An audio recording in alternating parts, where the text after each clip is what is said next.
Good evening, everyone. Welcome to Gain with A. Regular English တာအစီအစဉ်ကနေပြန်ပြီးတော့ကြိုဆိုပါရစေ။ဒီနေ့မှာတော့ Unit 16လေးကိုဆက်သွားကြရအောင်ရှင့်။ကိုရီဘာတွေကြည့်ခဲ့တာလဲဆိုတော့ has plus verb 3ဆိုရယ် present perfect လေးကိုကြည့်ခဲ့တာပေါ့နော်။မှတ်မိမယ်ထင်ပါတယ်။ကဲဒီကောင်လေးတွေဘာတွေနဲ့တွဲသုံးလေးရှိတယ်ပေါ့။တွဲသုံးလေးရှိတဲ့စကားလုံးတချို့ကိုကြည့်။ဘာလဲဆိုတော့ just just just ဆိုတဲ့အဓိပ္ပာယ်ဒါ just ကဒီနေရာမှာဘာအဓိပ္ပာယ်လဲဆိုတော့ a short time ago လွန်ခဲ့သောအချိန်တူတူလေးတုန်းကတဲ့တိတ်မကြာသေးခင်လေးကတင်ဆိုတဲ့အဓိပ္ပာယ်မျိုးပေါက်ပါတယ်ရှင်အခုလေးတင်ပေါ့မြန်မာလိုဓာတ်ရိုက်ကြီးပြောရမယ်ဆိုလို့ရှင်တော့အဲ့ဒါဆို just ကလေးကိုဘယ်နာထည့်သုံးလို့ကြည့်ကြည့်မယ်နော်Laura and Paul here သူ A ကနေမေးတယ်ဖြစ်ကြပါသလား Laura and Paul Laura နဲ့ Paul here ဒီမှာ Laura နဲ့ Paul ဒီမှာရှိလားတဲ့ရောက်ပြီလားလို့မေးတာပေါ့နော် Laura နဲ့ Paul ရောက်ပြီလားရှိနေပြီလား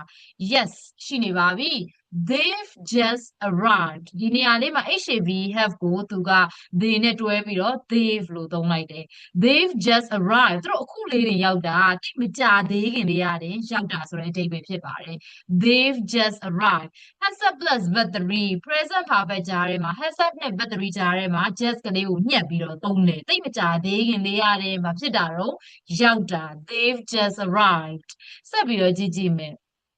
ဖះနေမေးတယ်ပေါ့နော် Are you hungry နင်ဗိုက်စားလား No မစားဘူး I've just had dinnerငါသည် hasလေးနဲ့ verb 3လေးနဲ့ present perfect ရဲ့ကြားထဲမှာဗာညက်ထားတော့ just အခုနလေးတင်ဆိုတာလေးကိုညက်ထားတယ်အခုနလေးတင် had ဆိုတော့စားတောက်သည်ပေါ့စားထားတာပေါ့ဘာလို့ dinner ညစာ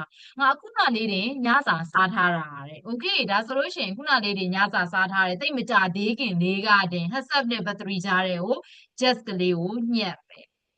နောက်တစ်ခုကြည့်အောင် A ကမေးတယ် is Tom here Tom ဒီမှာရှိလားတဲ့ Tom ဒီမှာရှိလားဆိုတော့ no မရှိဘူး I'm afraid ဆိုတာငါကြောက်တယ်လို့တည်းရဲ့ဒီပြန်တာမို့ I'm sorry ပေါ့နော်ဒါသတင်းစိုးတစ်ခုခုကိုမိတ်ဆက်တော့မယ်ဆိုမှသူက I'm afraid ဆိုပြီးတော့မိတ်ဆက်လေးရှိပါတယ်ဟိုတယောက်က Tom ကိုမျောနေတာ Tom ရှိလားဆိုတော့မရှိဘူးဆိုတော့ဒါသတင်းစိုးကိုမိတ်ဆက်တာဖြစ်တဲ့အတွက်ကြောင့် I'm afraid လေးနဲ့သုံးတယ် he's just gone သူအခုလေးတင်သွားလိုက်ပြီတဲ့ဒါဆိုရင် he ဖြစ်တဲ့အတွက်ဗာနဲ့သုံးထားတော့ has ကိုသုံးထားတယ်သွားသည် go ရဲ့ verb 3 gone ကိုသုံးထားတယ် has plus verb 3ကြားထဲမှာခုနလေးတင်ဆိုတဲ့သဘောကိုပြောချင်တော့ just ကလေးကကြားထဲကနေညက် he's just gone သူခုနလေးတင်သွားလိုက်ပြီ I'm afraid he's just gone ကိုကသတင်းစိုးတစ်ခုခုကိုမိတ်ဆက်တဲ့အခါ I'm afraid နဲ့စပြီးတော့ပြောထားတယ်ဒါဆိုလို့ရှင်တိတ်မကြသေးခင်လေးကတင်ဆိုတဲ့အဓိပ္ပာယ်လေးကိုပြောချင်တယ်ဆိုရင် just ကလေးကို hasရဲ့ verb 3ရဲ့ကြားထဲကနေညက်နောက်တစ်ခုကြည့်ကြည့်မယ်နှင့်ပြီးပြီဆိုတဲ့စလုံးလေး already ready ဆိုရင်တော့ကိုရီးတည် I'm ready ငါအသင့်ဖြစ်ပြီ hey ready set 1 2 3ဒါမျိုးတွေပြောကြတယ်ပေါ့နော်ဒီမှာကတော့ al လေးပါတယ်နော်မမားနဲ့ ALREAD က already နှင့်ပြီးပြီတဲ့သူ့ရဲ့အဓိပ္ပာယ်ကဘာလဲဆိုတော့သူ့ရဲ့ English အဓိပ္ပာယ်ကိုကြည့်ရှင့် before you expected နေမမျှော်လင့်ခင်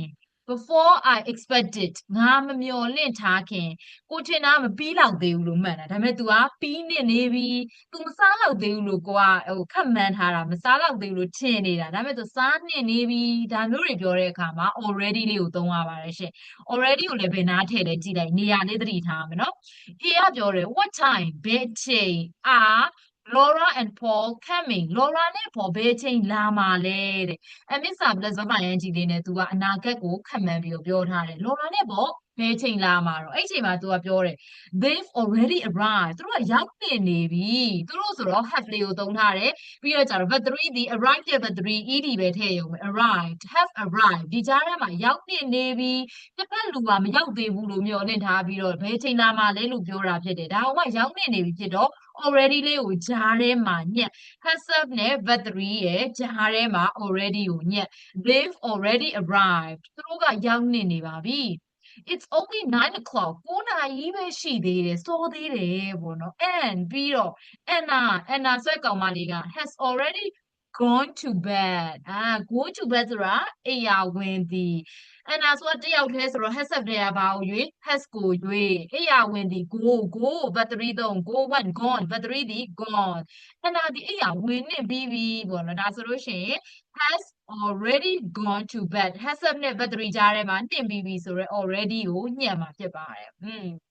Anna has already gone to bed. နောက်တစ်ခု John, this is Emma. John ရေရော့ဒါလေးက Emma ပါပေါ့နော်လူတစ်ယောက်ကိုမိတ်ဆက်ပေးတယ် John ရေဒါက Emma ပါ Yes I know သိတယ်လေ We've already met ငါတို့ကတွေ့ပြီးသားပေါ့နော်ဒီလူကမျောလင့်ထားလားမမျောလင့်ထားဘူးဒီလူမျောလင့်ထားတာထက်စောလက်ရက်လုံးနှင်ပြီးသားဖြစ်နေတာဖြစ်တဲ့အတွက် already ကိုသုံးတယ်ငါတို့ကတွေ့နှင်ပြီးသားစုံနှင်ပြီးသား we ဆိုတော့ have ကိုသုံးတယ် met မိရဲ့ but 3 သည် met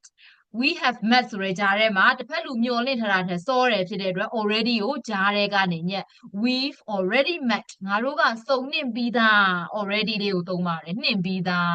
အဲ့ဆိုကြည့်ကြည့်မယ်နောက်တစ်ခုသတိထားစရာလာပြီ yet yet ကဘယ်လိုအချိန်တွေမှာသုံးလဲပေါ့အငင်း negative sentences တွေမှာသုံးမယ်မေခွန်း questions တွေမှာသုံးပါမယ်ကြည့်ကြည့်မယ် until now အခုတိုင်ဒီအထိတဲ့ we use yet in negative sentences and questions အငင်းနေနဲ့မေခွန်းတွေမှာသုံးပါတယ် yet ကိုဘယ်နာထားမလို့ခုနကလို has နဲ့ verb ကြားမှာထားမလားမဟုတ်ဘူး yet is usually at the end စာကြောင်းရဲ့ at the end အဆုံးမှာထားပါမယ်ပေါ့နော်အငင်းလေးတွေကိုကြည့်အောင် yet in negative sentences အငင်းစာကြောင်းမှာ yet ကိုသုံးတဲ့ပုံကိုပြမယ်တဲ့เนาะသူကမသိမှာဆိုလို့မေးတယ်Are Laura and Paul here? Laura နဲ့ Paul ရောက်ပြီလားရှိလားဒီမှာရှိလားအဲ့ဒါပြောပြ No မရှိသေးဘူး They haven't arrived yet သူတို့အခုထိမရောက်သေးဘူးတဲ့ They haven't arrived သူတို့မရောက်သေးဘူး yet until now အခုချိန်အထိသူတို့မရောက်သေးဘူး YET ရက်ကိုသုံးလို့ရလားရတယ်ဘာလို့လဲဒါအငင်းလေးမို့လို့အခုချိန်အထိ until now ဆိုတာလေးကိုပြောမယ်အငင်းနဲ့မေးခွန်းမှာသုံးလို့ရတယ်ဒီမှာအငင်းဖြစ်နေတယ်သုံးပါ They haven't arrived yet သူတို့အခုထိမရောက်လာသေးဘူးပေါ့နော်ဒါဘာလို့ဆိုလိုတာလဲဆိုတော့ Laura နဲ့ Paul ကိုရောက်လာဖို့ကိုမျှော်လင့်ထားတာဒါပေမဲ့အခုထိမရောက်လာသေးဘူးစာကြောင်းရဲ့နောက်ဆုံးမှာတက်မယ်နော် Does Jane know Jane သိလား that you going away နင်တခြားကိုသွားမယ် away ကိုသွားမယ်ဒီမှာမနေတော့ဘူးဆိုတာကို Jane သိလား No မသိဘူး I haven't told him yet ငါသူ့အခုထိမပြောပြရသေးဘူးတဲ့နော်ငါသူ့ကိုမပြောရသေးဘူး I haven't told him ဒါပေမဲ့အခုထိကိုမပြောရသေးဘူးအငင်းစာကြောင်းလေးဖြစ်တဲ့အတွက် YET ရက်လေးကိုစာကြောင်းရဲ့ပြင်ပိတ်မှာတက်မယ် I haven't told him yet နောက်တစ်ခု Sylvia has bought a new dress Sylvia ဟာ has bought ဝယ်ထားတယ် a new dress ဒါဝင်အသက်တယ်ဝယ်ထားတယ် but သို့တော်လည်းပဲ she hasn't worn it yet WEAR ဝယ်ဝစ်စင်သည် wear wore worn but 3လေးသူမအခုထိအဲ့ဒါကိုမဝတ်ရသေးဘူးတဲ့သူမအဲ့ဒါကိုမဝတ်ရသေးဘူး she hasn't worn itအခုထိ yet အခုတိုင်ဒီအထိမဝေ့ရသေးဘူးဒါမျိုးလေးပြောတာဖြစ်ပါတယ်အငင်းစာကြောင်းမှာအခုထိဘာမလုပ်ရသေးဘူးဖြစ်ရသေးဘူးဘာဖြစ်ရသေးဘူးလို့ပြောတဲ့အခါမှာစာကြောင်းရဲ့နောက်ဆုံးမှာ YT ရက်ကိုတက်ပါမယ်ဒီမှာနောက်ထပ်ဥပမာတစ်ခုကြည့်မယ်ဟေ့The film hasn't started yet ရုပ်ရှင်ဟာ hasn't started မစသေးဘူး yet အခုထိရုပ်ရှင်ဟာအခုထိမစသေးဘူးစာကြောင်းရဲ့ဘယ်မှာထဲနောက်ဆုံးမှာထဲနောက်တစ်ခုကြည့်ကြည့်အောင်ဒါအငင်းစာကြောင်းမှာသုံးပြပြီးပြီဆိုမေခွန်းမှာသုံးပြကြည့်မယ် yet in questions မေခွန်းထဲမှာတဲ့ YT ရက်ကိုဘယ်လိုသုံးမလဲပေါ့နော်ကိုယ်တိုက်ရိုက်ကြည့်တော့ဒီလိုမျိုးတော့မြန်မာလိုမှာတော့မရှိဘူးဥမာHave Laura and Paul arrived yet? Laura နဲ့ Paul အခုချိန်ထိရောက်ပြီလားလို့မြန်မာလိုမှာတော့အဲ့လိုကြီးမရှိပေမဲ့အင်္ဂလိပ်လိုမှာတော့သုံးလို့ရတယ်။ Laura နဲ့ Paul ရောက်ပြီလားပေါ့သူမျောလင့်နေတာဒီနှစ်ကောင်ရောက်လာဖို့မျောလင့်နေတာအဲ့ဒါကိုမှ yet ကိုမေးခွန်းလေးရဲ့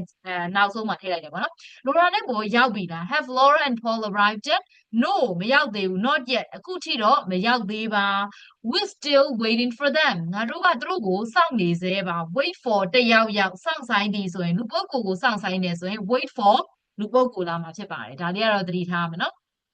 for လေးပါမယ် wait me လို့မရှိ wait for me လို့ပဲရှိတယ်သူတို့ကိုစောင့်တယ် wait them မဟုတ်ဘူး wait for them ဒါမျိုးဖြစ်တယ် for ဆိုတာအတွက်လို့ပြောနေစရာမလိုဘူး wait for ဒါမျိုးသုံးတာငါတို့ကပေါ့သူတို့ကိုစောင့်နေတော့ပေါ့သူတို့မရောက်လာသေးဘူး Has Nicola started her new job yet Nicola ကသူမရဲ့အလုပ်ကိုစပြီလားစလုပ်ပြီလားပေါ့ YT ရက်ကိုအခုထိဆိုပြီးတော့မြန်မာလိုမှာတော့မရှိဘူးအင်္ဂလိပ်လိုမှာတော့တက်ပြီးတော့သုံးတယ်အငင်းနဲ့မေးခွန်းမှာ no မစသေးဘူး she starts next week လာမယ့်အပတ်စမယ်တဲ့နော်လာမယ့်အပတ်စပါမယ်ဒါသူမရဲ့လုံးဝရှောင်လွှဲလို့မရတဲ့အနာဂတ်အစီအစဉ်ဖြစ်တာကြောင့်သူက present simple ကိုသုံးထားတယ်ဒီအလုံးစတယ်မစဘူးဆိုတာကကိုယ့်ရဲ့အစီအစဉ်မဟုတ်ဘူးတကူရေးစာအစီအစဉ်မဟုတ်အလုပ်ကဒီနေ့လာဆိုဒီနေ့သွားရမှာပဲဒါကြောင့်မလို့ရှောင်လွှဲလို့မရတဲ့အနာဂတ်အစီအစဉ်တွေကို present simple နဲ့သုံးပြထားတာနော်ဒါတွေကတော့ဒါတခြားဟာကိုထည့်ပြောတာပါ This is my new dress ဒါဟာငါရဲ့ဂါဝင်အသစ် oh it's nice လှသားပဲပေါ့နော် remark ပေးတာကိုကမှတ်ချက်ပေးရတာ have you worn it yet ဒါကိုဝတ်ပြီးပြီလားပေါ့နော်ဝတ်ပြီးပြီလားဆိုတော့ကိုကမေးခွန်းလေး has a plus but 3ရဲ့မေးခွန်းလေးမှာ yet word yet ကလေးကိုထည့်သုံးလို့ရပါတယ်ဒါဆိုဒီမှာတော်တော်လေးကိုရိုးရှင်တယ်။ဘာတွေပြောသွားလဲဆိုတော့အရှိတုန်းက unit ပေါ့နော်။အရှိတုန်းက has plus but 3လေ့လာခဲ့တယ်။အဲ့ has plus but 3မှာထည့်ပြီးတော့တွေ့ရလေးရှိတဲ့စလုံးသုံးလုံးကြည့်သွားတယ်။ခုနလေးတင်အခုလေးတင် just just ပြီးတော့နှင့်ပြီးပြီတစ်ဖက်လူကမျောလင့်ထားတာထက်စောလျက်ပြီးနေတယ်ဆို already အဲ့လိုမဟုတ်ဘူးအခုချိန်ထိ yet ဒါပေမဲ့သတိထား yet ဒီဘယ်နေရာမှာသုံးအငင်းနဲ့မေးခွန်းမှာသုံးပြီးတော့ဘယ်နားမှာထည့်စာကြောင်းရဲ့နောက်ဆုံးမှာထည့် already နဲ့ just ဒီ has up နဲ့ but 3ကြားထဲမှာကြားတွေကညက်မှာဖြစ်ပါတယ်ဒါလေးကတော့တဲ့ okay ဒီမှာဆို unit 16လေးဖြစ်ပါတယ်ဒီနောက်ကဟာဒီကတော့ exercise လေးပါ exercise လေးဒါလေးအားတဲ့လူကလုပ်ကြည့်ပေါ့နော်Okay, thank you so much.